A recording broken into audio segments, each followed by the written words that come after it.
Alright, today we're going to be cleaning the carburetor on a 2002 Arctic Cat 500 four-wheeler. And the 400 4x4s are going to be almost identical to this as well if you want to utilize this video for those also. We've got our idle adjust here. Obviously we have the carburetor pulled off of the four-wheeler already.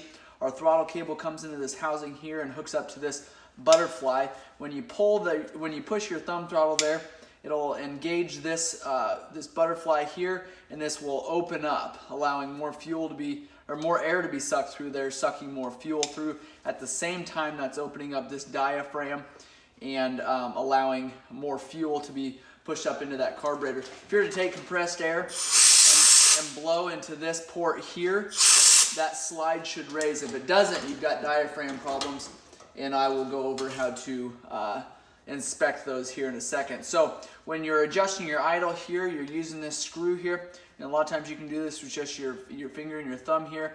Clockwise is going to be turning your idle up. What that's doing is just opening that butterfly a little bit more. You want to make sure that it's completely seated. You don't want your thumb throttle engaged, so if you can put a little slack in your thumb throttle so that you've got about a 1/4 inch play before your throttle is engaged or your gas is engaged, and then you want to control your idle with your idle screw. You don't want to control your idle with your thumb throttle, or you use your throttle cable to adjust that idle. Or if you turn, a lot of times what happens is that'll make your idle go up. It could cause you to crash, so just be careful of that. We're going to go ahead and pull this bowl here. I've got a Moose carb kit here. This Moose carb kit includes everything you need to rebuild your carburetor. We've got a bowl gasket that's leaking, which is why we ordered this kit. We're going to replace a handful of other parts as well while we're doing it. Really, the only reason we're pulling this carburetor is because of the fuel leak, because of this bowl gasket. And it's an O-ring that just could get dried out, or possibly wasn't installed correctly the last time. So we're just going to go ahead and replace it here. We got 4 screws on the bottom of this bowl here. And before we pull this bowl here, we've got a bottom nipple here that acts as an overflow. So if your carburetor, if fuel sloshing around the bowl of your carburetor, it's going to go out of a tube that's inside your bowl here and out this bottom nipple here. So you want to make sure you got a hose hooked up to this so that your fuel isn't directly draining onto your motor. That fuel line needs to be routed underneath of your motor. We're going to pull this bowl here.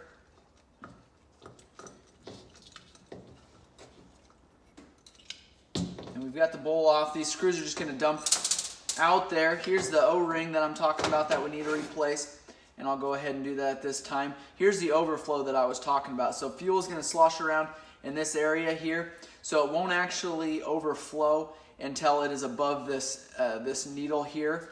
So you want to make sure that that your needle is working good, which is this underneath here. We're going to replace that as well.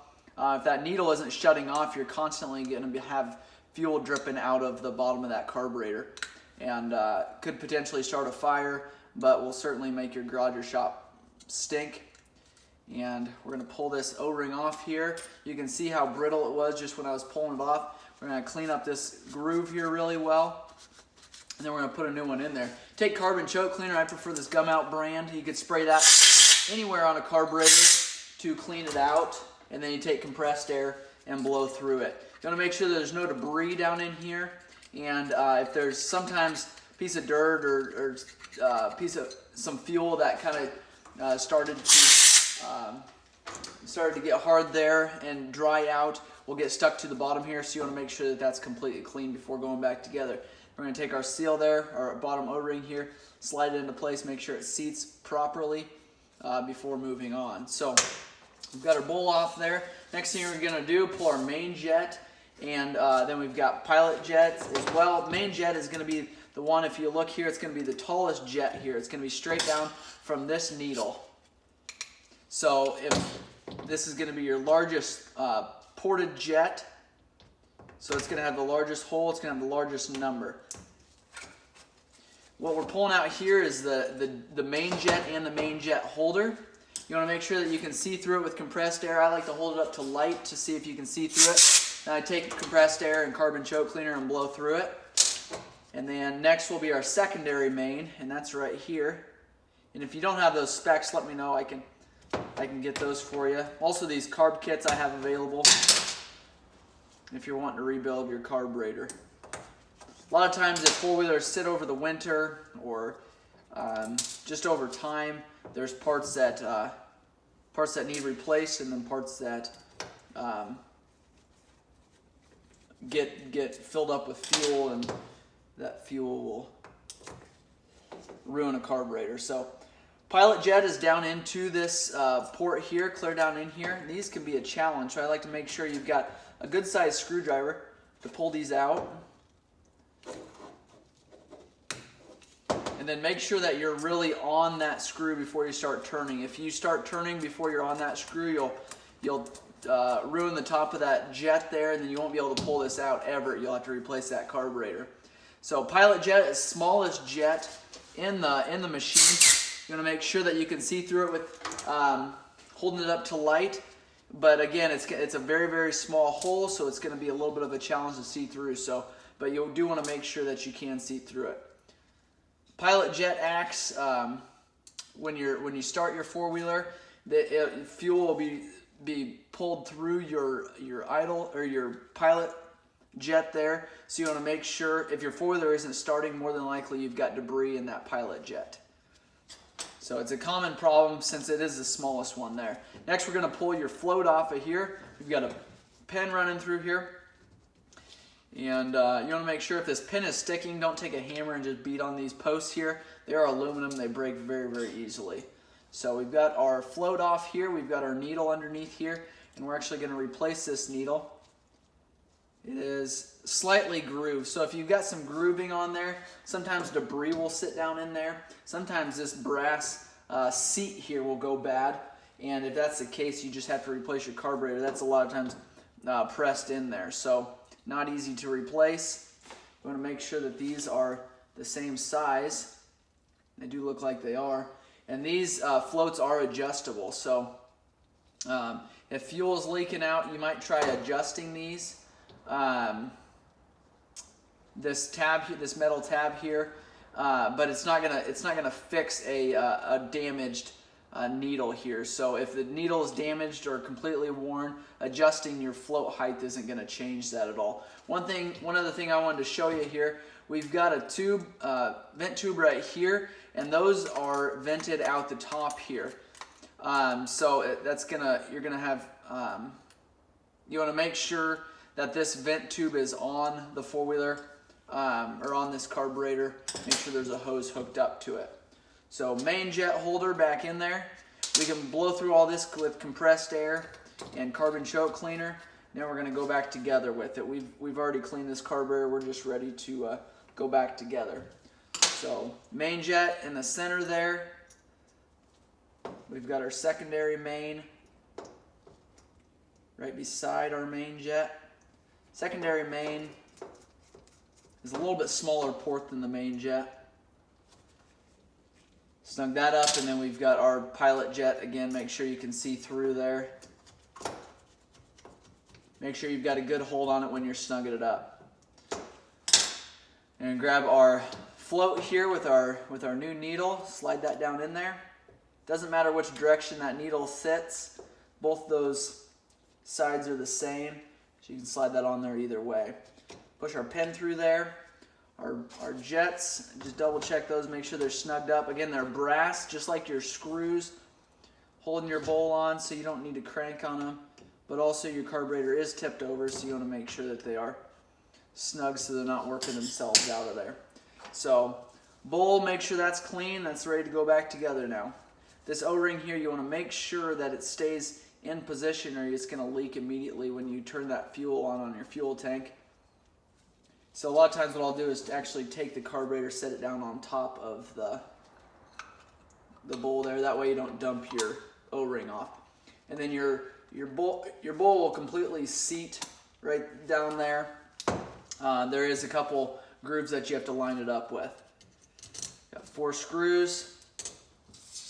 Put those in there. Then we're going to go ahead and pull that top diaphragm off, and I'll show you that. Fuel comes in by my left hand here. There's a nipple here that the fuel comes from the fuel tank. we're going to go ahead and put a fuel filter on this machine. As it appears, there's a little bit of debris in that tank, and just the smallest piece of dirt or sand can get into those jets, particularly that pilot jet, and cause it to plug up, cause it to hard to start. Also, if it's hard starting, your choke assembly here, your plunger, that may be sticking in the closed position. You may have a broken cable or that's leaking, and so you want to make sure you inspect that. 4 screws on the top here to pull this top cap. These are little screws, very short, so you don't want to get those mixed up with your bull screws, because you won't be able to tighten them down as well. Like I said earlier, this rubber diaphragm has a tendency to rip and crack, and if it's not installed correctly, it'll just leak. It's same thing as that diaphragm down below your bowl here. It actually seals that area off, so you want to make sure that that's seated properly. So there's the diaphragm there. You can see actually that this one wasn't seated properly. Hopefully it didn't ruin it, but I think we're going to be able to clean this up, actually slide this into place, and then we will we just need to make sure that it seals properly before going back together. If it doesn't, it's not going to work like it should.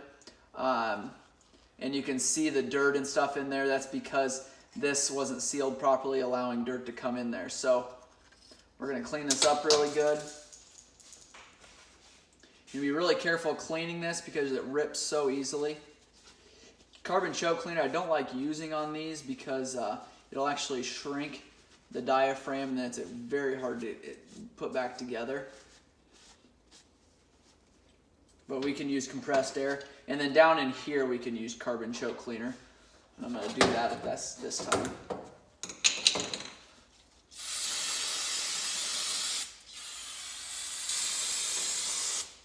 And then take compressed air.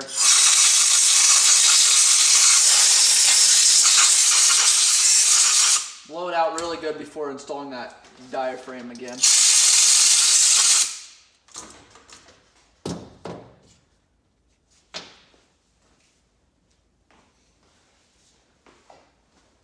All right, then we've got a cap here that's actually going to sit down into our, well, I'll tell you about this needle here. This cap here holds this needle in, and we've got a needle that can be replaced. And so this one isn't adjustable. Sometimes they make an adjustable needle, and they've got a washer that goes down. I'm not even going to pull it out because it's kind of a pain to get back in there. That slides down in there. Your cap slides down in this direction. Then you kind of push that down in there. Then your spring will sit directly on top of that. Now this is going to be a little bit of a challenge because of that diaphragm being folded over at one point.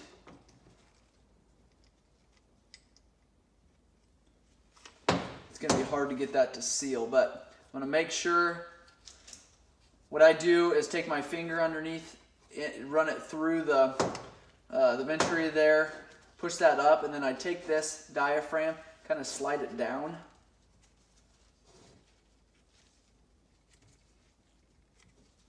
Might need to do that. I might have a little bit of carb clean on here, so it might need to dry out. If you do get carb cleaner on here, you can actually just set them in a window, set them in front of a heat duct or something to try to dry that carb cleaner out, which I think is going to be the case here. Oh, maybe not.